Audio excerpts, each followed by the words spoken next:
Thank you everyone for joining us. As you can see, our partners at Sage Management have made this panel possible. We've really pulled it together and it's a great one, so please stick around. So I'd like to first, when my clicker works, welcome to the stage none other than the CEO of our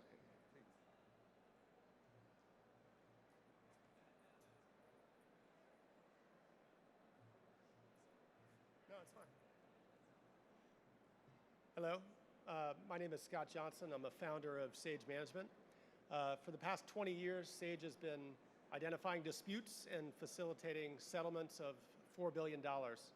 Most of that is due to complexity, a lot of change, and they're complex disputes with a lot of embedded logic. For the next 20 years, our job is to take that logic and work to eliminate disputes, to work to eliminate back billing and even invoice. The way we kind of envision it is through blockchain. Like ChatGPT has kind of legitimized AI. I'm talking to a bunch of different people who are using it, just to write speeches like this. We see that these use cases here are legitimizing blockchain, and it's not just what we're going to go through today, but most carriers globally are investing in blockchain for billing, for settlements, for inventory. So without further ado, I'd like to have our distinguished panel come up.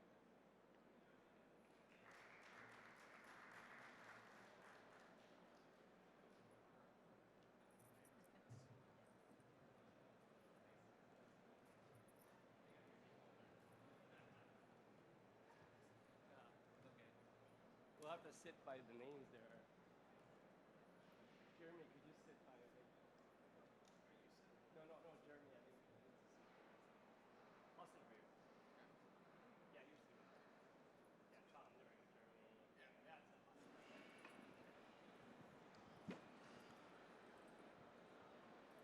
Well, welcome. Oh my God, I'm loud. Well, welcome to this blockchain panel. I am so delighted to have some really great industry luminaries here. So let's start with just really a fast introductions, and maybe starting with you, Bertrand. That would be really good. Thank you very much, Pascal. My name is Bertolt Frech. I'm heading the Strategy, Innovation, Business Steering, and Marketing Department of Deutsche Telekom Global Carrier. And yeah, we are pushing innovation throughout our entire wholesale portfolio, and blockchain is a very important tool for us. And I guess we're going to talk about that in a moment. It's going to be great. Tom Nolting, and I'm from Lumen Technologies. I run a financial operations that involves cost management across the company, and am the business lead for our first enterprise deployment with another major partner, blockchain in the enterprise. Hello everyone, my name is Jeremy Villalobos. I'm the Chief Operating Officer for Orkest Technologies. You can see it on the lanyard. We're a Latin American carrier investing a lot in automation, and one of the key components of our automation strategy is blockchain. So we have pretty nice use case to share with you guys. My name's April Taylor. I'm from Sage Management. I'm a Senior Vice President, and I head up our blockchain division. Hi, I'm John Clopton. I'm with Cinch. I have our network planning, our network cost, and our carrier relations. Okay, well, thank you. And thank you to the audience for attending. I think you'll find this very informative. Blockchain has got a lot of great hype, but also a lot of great traction. I think most people think of it as crypto, but it goes way beyond that. So let's just start, maybe starting down with John. We'll start the first question, like, what is blockchain to your business? Some use cases, and is it secure? So Cinch is global communications. We've got roughly 25 billion minutes a month, 50 billion messagings a month. So we are touching 1,000 different vendors. For us, blockchain should be the world getting AI, moving over to the automated ordering, and then going through cryptocurrency. Clearly, we're not there. So in my mind, you're just building steps. It's sort of like a marathon. You have to have a training program, sort of like with the MEF standards. And then you have to have coaching to kind of help you get there, which is for us, we've been using Sage. to get that global network together and build it in a way that's scalable and efficient for the customers. Lastly, of course, security is everything in this day and age, DDoS, all of those kinds of attacks. We are looking for that standard level to help improve those, to build good walls, as well as just common sense and making sure that you're building it in an intelligent way and having to be adaptive. Thanks. April, or are you Scott? I'll actually wrap. You can. Okay, sure. So from our point of view, it's more on the wholesale business, on the connectivity side. Jeremy, could you just speak up because I think it's hard to hear with all of us. Speak up? Yeah. Okay. So on our end, it's more on the wholesale side, on the connectivity side, SLA assurance. Between the carriers, we have SLAs. Most of the agreements are, I will say, handled manually. You know, when it comes to management of the tickets, requesting credits. So we're creating a smart contract through MEF that basically creates an ecosystem of different carriers, and from a buyer's perspective, it's an excellent way to make sure that you're opening all the tickets that you're supposed to open. But not only that, but also to make the credit request automatically through the smart contract, because at the end of the day, a smart contract is a settlement of an agreement, automatic settlement. So the agreement, it was agreed between buyer and seller, and basically the smart contract does the rest of the work. So you have a lot of manual work that you basically removing from your organization. The bigger you are, the more complex it is the work. Obviously, the objective is to have a fully accurate management of the incidents on your network. And also at the end of the day, you're aiming to increase the quality of the services. When you are requesting credits, when your service providers know that you are on top of everything happening on the network, they're forced to increase the quality of the network, and at the end of the day, resulting in better services for the end customers. So that's an initiative that we're working with MEF. It's an open source technology. You know, any carrier is welcome to join, and basically the bigger and the more carriers are involved, the better the interaction between buyers and sellers for SLA assurance. Just what's a smart contract for the audience? Just in simple terms. So a smart contract is basically an agreement that two parties agree, and basically you put it on the blockchain, on the network, and basically the blockchain technology makes sure that no one abuse the agreement from either party, from the seller's perspective or the buyer perspective, and it basically settle the disputes as a single point of truth. You know, you don't have to trust who is managing the agreement, because it's being done automatically based on the terms and conditions of the agreement that was already agreed by the different vendors. In our case, we deal with hundreds of carriers. So you're talking about hundreds of transactions that are being disputed back and forth that you can basically automate. Thank you, Jeremy. Tom? Yeah, an important first step for us, this goes back a couple years, so there wasn't a whole lot of even conversation going on about blockchain being used within a telecom, was we had identified a problem with one of our major trading partners that we both shared, and that we wasn't getting any better, that was costing both companies a lot of money on a regular basis, and acknowledgement that the business processes we had around it were ineffectual, non-productive, and not very timely. So that was kind of, we identified the past legacy operations just was not acceptable anymore. We got to a point of identifying what was the core problems within our operations, the deficiencies. Those being that there wasn't good alignment or access between the trading partners, our company and their company, to the ordering systems, to the billing systems, to the contract systems and their ecosystems. Very low tech. The work operations and procedures didn't allow for managing complexity of any sort. Very much error prone, and a lack of confidence in each other's systems. and then no controlling body as to what was a source of truth. And we're talking about millions of dollars going back and forth and just a lack of confidence in that. So that idea of having a sole arbiter and managing a single source of truth was something that aligned. It was very appealing about the blockchain solution and hitting on all those points. So the source of truth is really critical, right? Because no one trusts, and you have to have an immutable transactions are immutable, and that's the source of truth. Yeah. Know what you mean? And it's agreed to ahead of time. So, you know, in our first use case, not very sexy one, but it had to do with filing of tax exemption forms so that a carrier was not going to bill you invalidly for surcharges and fees. You know, not recognized, but it's actually a fairly large volume of dollars and activity.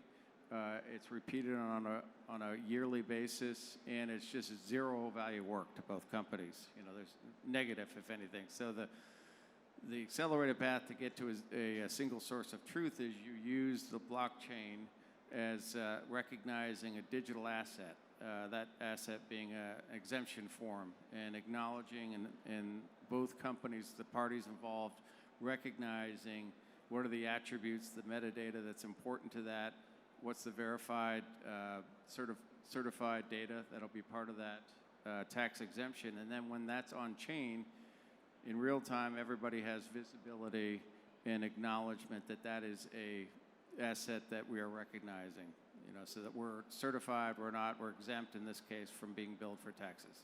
Yeah, excellent point. Bertrand? Yeah, I would like to start actually from a customer experience perspective, because customers today demand, of course, fully automated digital processes, and everybody experiences that in their daily life. But when it comes to global telecom networks, we are very far away from it. And our processes are still very complex, highly manual, and that's why we try to digitize across the entire process chain, from offering, ordering, down to billing and settlement. And it is exactly this billing and settlement piece where blockchain comes into play, because here this technology allows us to share the inventories between the buyer and the seller. So for example, the seller could be Deutsche Telekom, the buyer could be Vodafone for that matter, and we create a joint repository of those services, and we can check whether both the buyer and the seller have the same view on the services in the repository. And this is exactly what we have created. We have created it together with Vodafone, Colt, and PCCW Global. And it's a very nice technology because it helps you automate the billing process, remove friction in the billing process because you get rid of all the disputes due to non-matching service inventory, and you can digitize the billing process with it.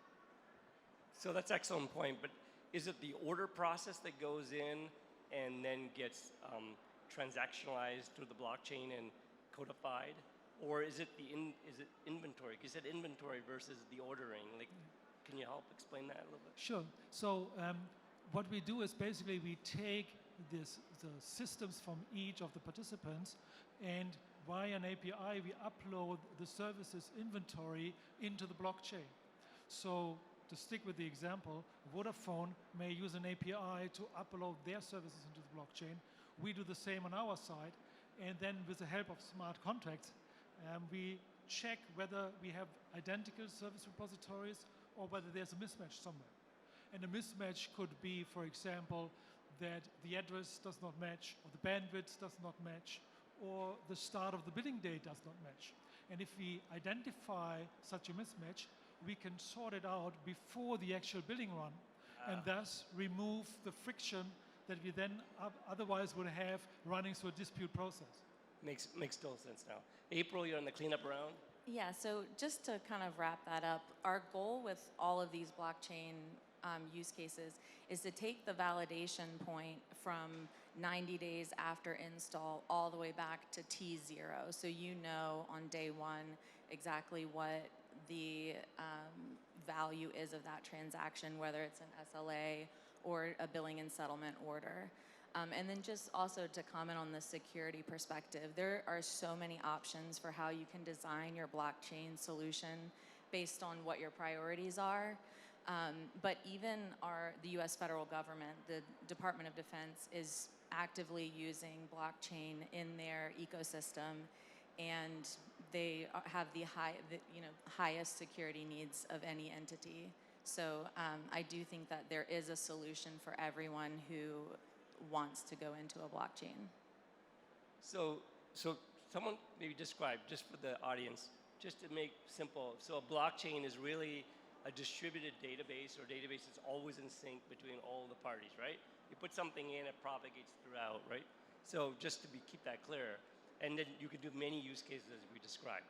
And there's layer 1 blockchains, and we won't get into the difference, and layer 2, but we will say that's all technical. But let's get to the point, why blockchain? So what is it, the reason that blockchain appeals exactly to your use cases, and why not a central database or 2 databases between your parties? Explain why blockchain is the critical technology. Bertrand? Yeah, I mean, many of these use cases, typically you need a middleman between the parties, and with the blockchain you can remove that middleman, and you can create one common source of truth for the participants. And with the blockchain technology, you can be assured that this source of truth is tamper-proof, so it cannot be changed by any party, which is of course extremely important if you think about billing, because you don't want, let's say, the bill to be changed, let's say, in your common database. And that's why the blockchain technology is a perfect fit, let's say, for those use cases.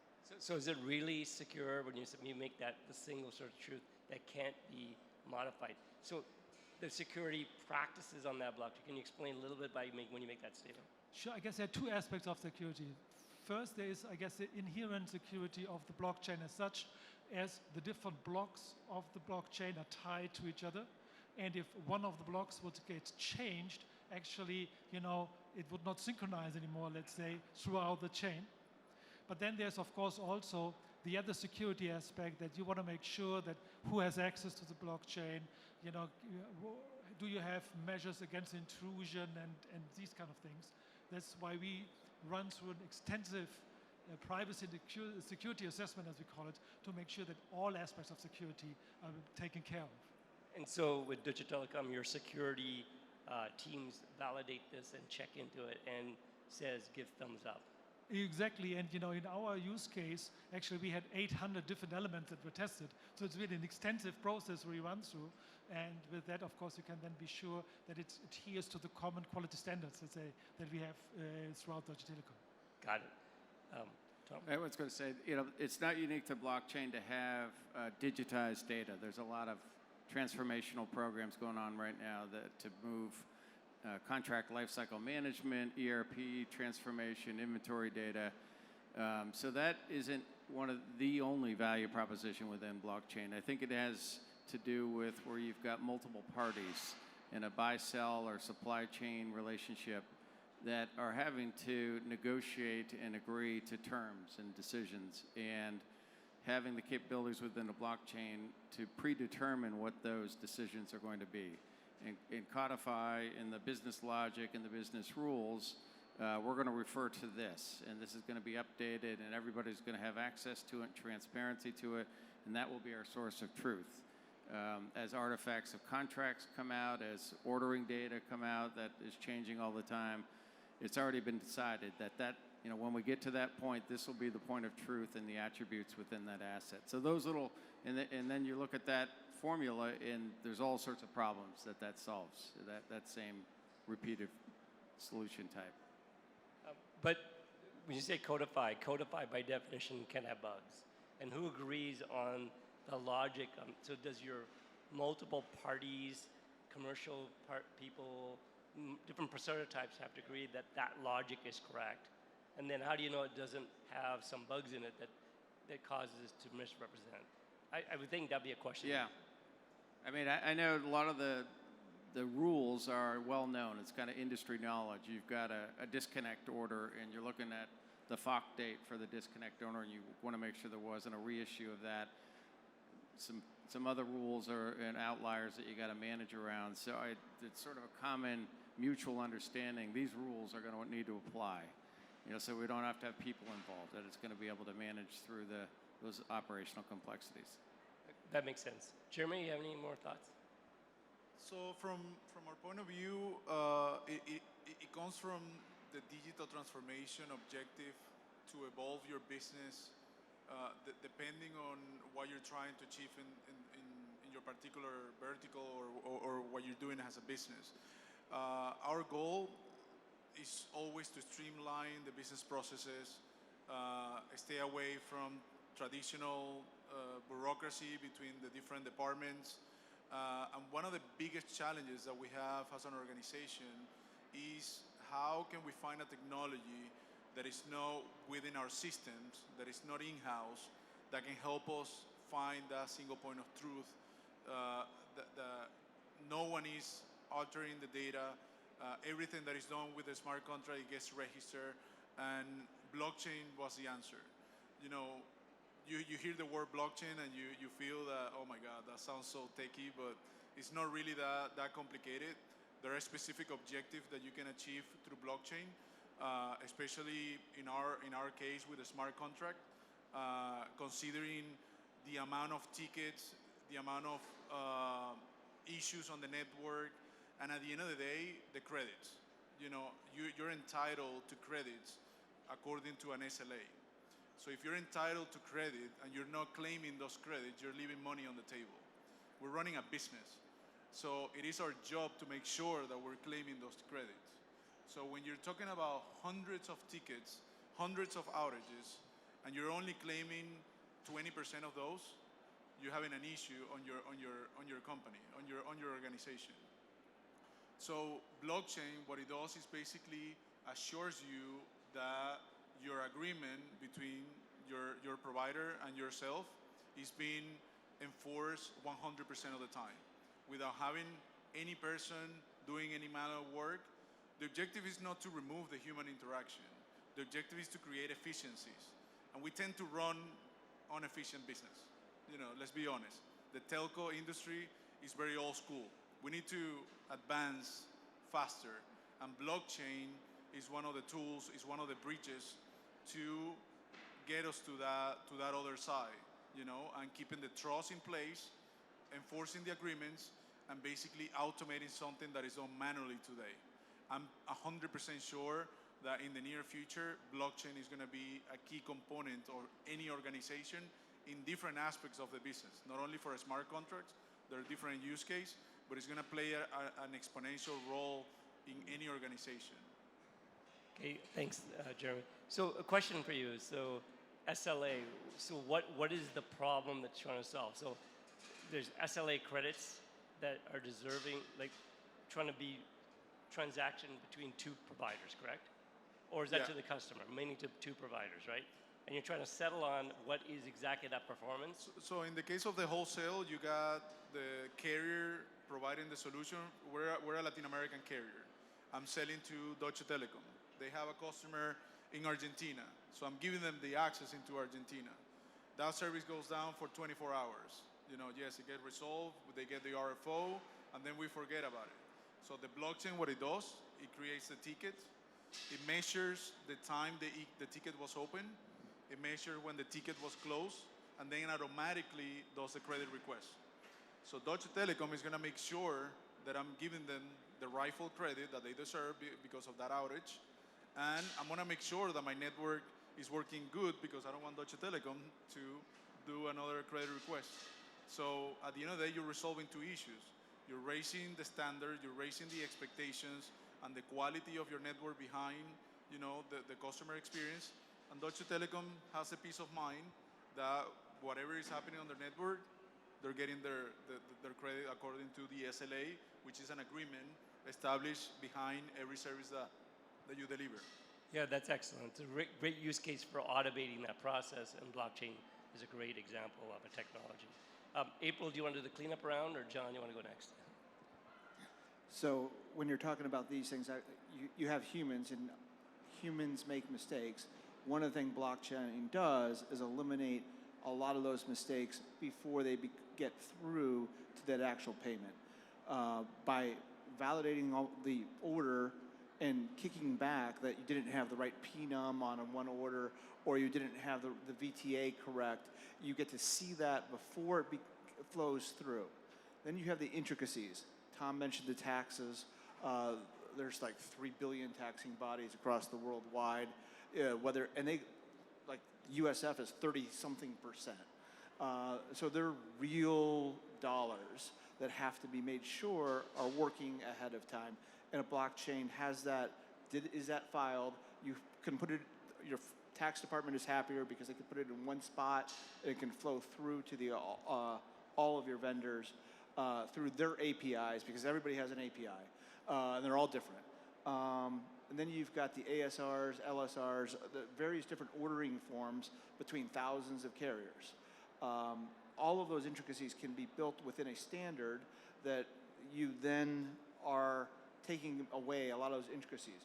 He mentioned the SLAs. That's another like intricacy. You have to have your NOC systems tied and talking to each other, not just your billing systems, not just your ordering systems, not just when that circuit got turned up.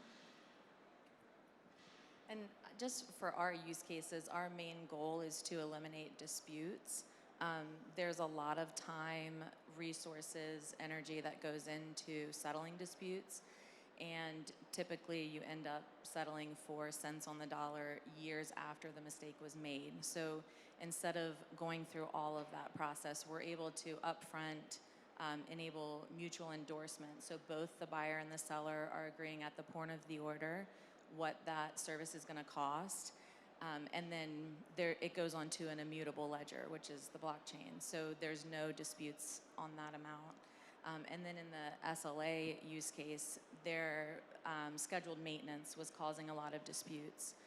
We were able to incorporate that into the smart contract, so there's no, the buyers aren't trying to get credits during a scheduled maintenance event, and the sellers aren't having to justify it or go through that whole dispute process. So that, for us, is why blockchain is the answer to solve a lot of the business problems that we've had so far in the telecom industry. Okay, thanks. So a question, what exactly is the problem in this idea? We talk about orders, right? You talk about orders. So the order goes through, they build on it, but before they build on it, you want to correct it because they don't really know what the cost is, correct? Right, and so exactly. how will you solve that problem with blockchain? Yeah, so we are taking in information from a lot of different sources, and we're able to flag orders and say either a field is wrong or you're ordering a bandwidth that doesn't exist in that contract, which is going to end up in you being billed service guide rates, which are astronomical. Or it could be just there's a better, more optimal rate or a more optimal way to order that service.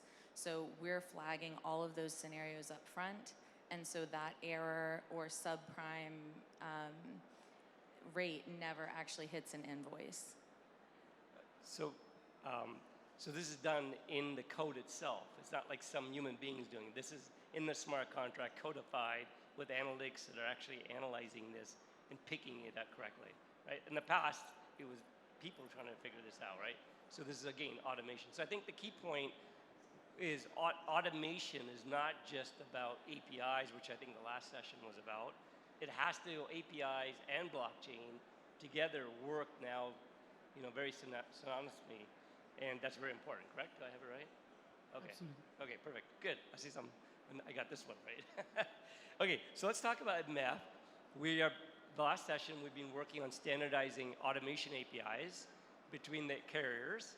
And at this time, we're also adding in now blockchain. We have a whole initiative around blockchain, standardizing blockchain between providers. Can you tell us why standards are important to you? Now, specifically, not in the APIs, because that was the last session, but for blockchain. But if you want to add the APIs, you can. So, Sure. I mean, if you want to scale and if you want to broaden the ecosystem, you might want to talk louder. yeah, you want to make sure you use a standardized way, whether that's via API or via blockchain, because you cannot customize for each and every partner you add to the ecosystem. So what holds true for the API chain, let's say, is basically the same for blockchain as well. And that's why we're very happy that MEF has picked up let's say, blockchain to become an integral part, let's say, of the process chain because of its relevance, what we discussed before. So in this inventory use case, we would have a smart contract that we'd build as a standard, right? Is that what you're saying? And we would agree upon what's the inputs and outputs in that. But you put your own inputs, outputs between the providers, but you're agreeing on the logic. I guess there are multiple elements you want to standardize. So what you want to standardize, for example, is a data model, which MEF has already done, so that it's mirrored, let's say, in the blockchain solution. You want to standardize the APIs that you use to upload your services into the blockchain and to compare it. You want to standardize the way the smart contracts act on the data within the blockchain. So all these different components, as much as they are standardized, the easier it becomes to onboard more and more players onto the solution, which increases the benefit of everybody, because the more participants you have, the more you can get rid of this manual work, the errors occurring, and everything associated with dispute management, as mentioned before. Tom, do you have anything to say? Yeah, I think the other aspect of it is that we're aspiring to be growing our existing partnership with one major trading partner to 3 and 4 and 5 trading partners, all with different platforms underneath right now as far as the infrastructure itself, in adding more use cases beyond dispute management, whether that's lifecycle management, carrier relation management, or carrier lifecycle management. And in the internal technical side, just the idea of having standards and an MEF body governing those standards and following those standards removes a lot of risk and uncertainty for us to be trying to make those longer-term decisions. You know, there's some assurance there that the interoperability of these functions is going to be there. So I think it's a consensus of a bunch of members in an association, in this case MEF, agreeing on these principles, right? And the other thing is the APIs, as you mentioned, also feeds into the blockchain and feeds information, right? So that's very critical. So they go hand in hand, right? APIs and blockchain. The APIs are standardized, the schemas are standardized for carrier Ethernet or internet or whatever wavelengths, and so we're getting all of that in a standards model that versus everybody inventing on their own. That's your point? Okay. Jeremy, you have some more? Yeah, standardization is crucial. One of the things that we're doing with the smart contract is that the smart contract cannot work by itself. You need to connect the smart contract to multiple systems. In our case, it needs to be connected to our ticketing system. So we're fully embracing the MEF APIs for ordering, for quoting, but specifically for the smart contract, we're using the ticketing API. So basically allows the smart contract to talk to our ticketing system, which also is working with our network to process the data. So it's important that you're dealing with a standardized API for easier implementation.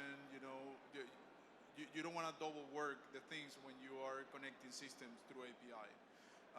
So in this case, MEF is crucial for us because as we work on the automation world, there are different components that we can use. In this case, you know, the ticketing API is fundamental for the smart contract to fully work with our systems and at the same time talk to the other party through the contract.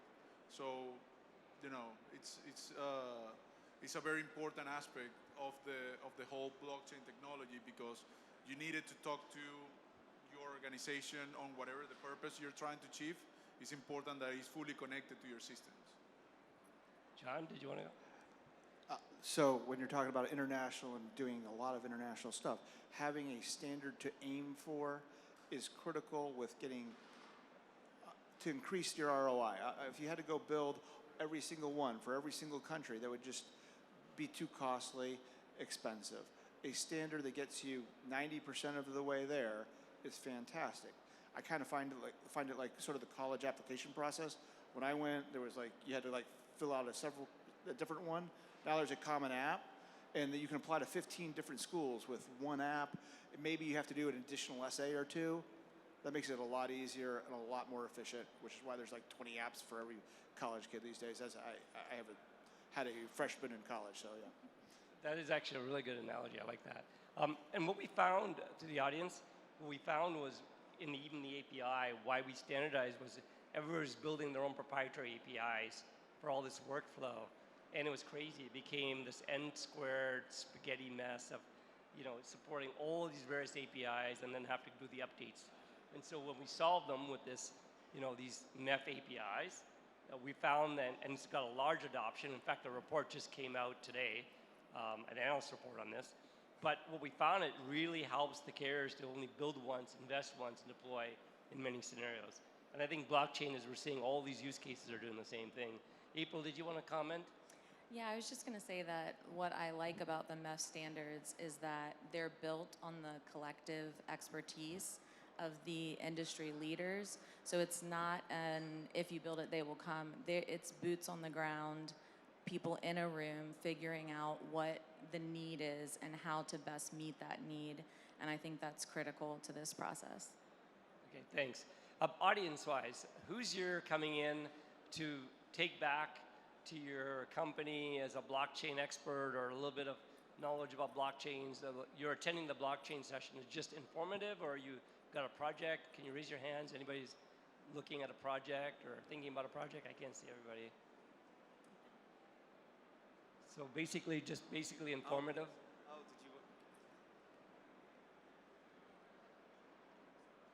Okay, so why don't we just go to the next question, and then we'll take some Q&As maybe and answer it. So, yeah, hey, hold on a second. It's John Higginbottom with AT&T. Can you talk a little louder, John? No, Pascal, I won't. I'm not really sure what answer I'm supposed to be giving or question I'm supposed to be asking, but I'm intrigued by everybody on the panel up here and the things that they're working on. We're doing some things similar to this, mostly in the billing space, but we've got other areas that we want to explore. So there's a couple panel members that I'll probably reach out to after this is over. That's awesome. So look, so we have a lot of medium and large carriers in the audience, as John just talked about.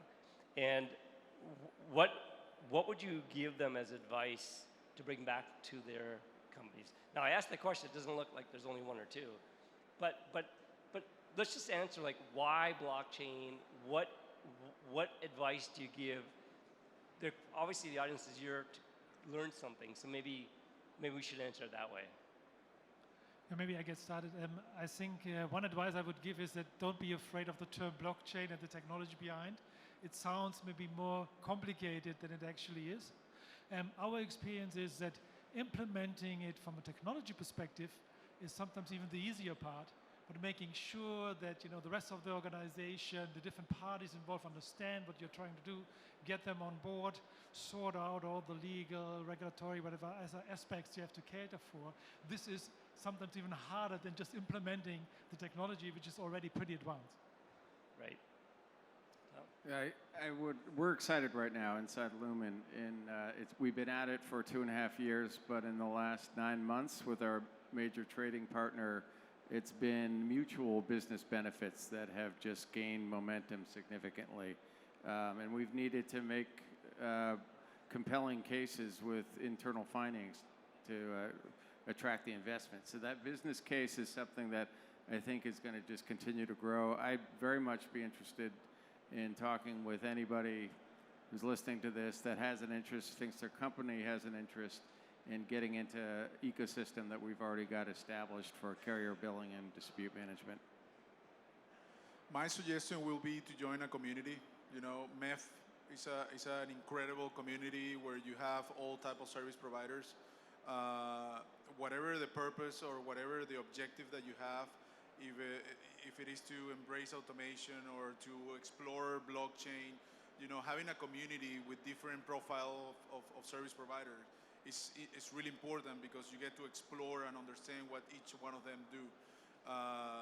We work with MEF on the smart contract, but we also are very active with Sage on more specific projects.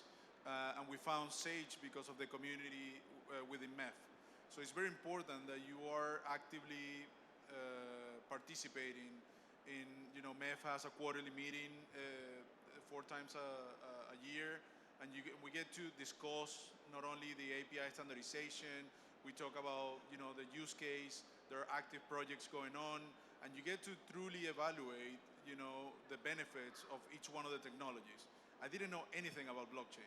I still don't know anything about blockchain. But I have the experts and the community that can back me up on the objectives that I want to achieve. At the end of the day, it's about the results that you want to achieve and having the right partners. So my biggest suggestion is to join an important community that will put you in contact and will position you to explore and taste the different technologies that will fit perfectly your business strategy. So in this case, it's been a no-brainer for us, and from the moment that we joined MEF to now, we are 100 miles ahead of our objective. Not to throw flowers to Pascal, but they're doing a great job in terms of putting together this community and embracing each one of us as companies. So for us, it's sort of like that marathon thing with, again, you have a program that from MEF where you've got the wisdom of 50, 60 other people who are going through the same problems with you. Then you got a coach who's kind of helping you push through some of your own internal issues or the fact that you really don't want to do it today. And you're just basically doing little things each month. You know that in 2 years you got to get someplace because the world is going there. But like this month we can focus on improving our ROI on disputes. We can find enough to pay for the next stage and the next stage of where we want to be in that 2 years. So have a goal, just make moderate little improvements, get with the program, and you'll find results. And from a billing and settlement perspective, what we recommend is that you first rate your embedded base.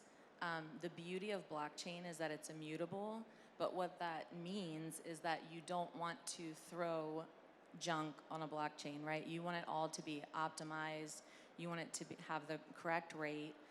So that's basically the first step, and that does take time, right? But as you're going through that process, you can also code out the smart contract, which will allow you to rate orders in real time.